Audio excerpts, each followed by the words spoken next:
கான்செப்டோட name பார்த்தீங்கன்னா terminal devices. So எலக்ட்ரானிக்ஸில் பொறுத்த வரைக்கும் டெர்மினல் டிவைசஸ் அப்படின்னா என்னங்கிறத பற்றி பார்ப்போம். நம்ம சர்க்யூட் கனெக்ஷனுக்கு தேவைப்படுற காம்போனன்ட்ஸ், அதாவது எவ்வளோ லீட்ஸ் டெர்மினல்ஸ் கனெக்ட் பண்ணுறோமோ அதுதான் டெர்மினல் டிவைசஸ்ன்னு கால் பண்ணுறோம்.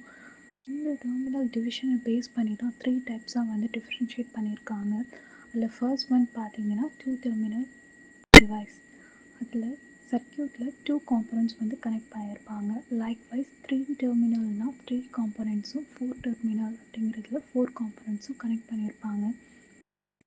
அதோட காம்போனன்ட்ஸ் கவுண்டை பேஸ் பண்ணி தான் இந்த கேட்டகரி பண்ணியிருக்காங்க. இந்த கேட்டகரியில் ஒரு டைப்லேயுமே டிஃப்ரெண்ட் ஃபங்க்ஷன் வந்து ப்ராசஸ் ஆகும்.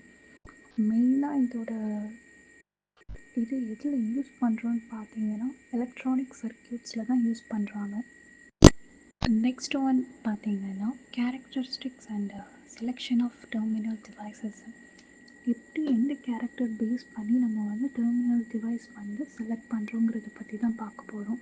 மெயினாக வந்து 2 இம்பார்ட்டண்ட் பாயிண்ட்ஸ் வந்து இருக்குது. ஃபர்ஸ்ட் ஒன் பார்த்தீங்கன்னா எப்போ டெர்மினல் டிவைஸ் சூஸ் பண்ணாலுமே மேஜரான 3 டேர்ம் வந்து கண்டிப்பாக கன்சிடர் பண்ணியே ஆகணும். அதாவது voltage rating, current capacity, frequency response, இது மூணுமே மேஜராக வந்து கன்சிடர் பண்ணணும். அண்ட் செகண்ட் ஒன் பார்த்தீங்கன்னா ஒரு நல்ல எஃபெக்டிவான சர்க்யூட்டை டிசைன் பண்ணுறதுக்கு இதோட மேஜர் கேரக்டரிஸ்டிக் அண்ட் செலெக்ஷன் கண்டிப்பாக தெரிஞ்சிருக்கணும்.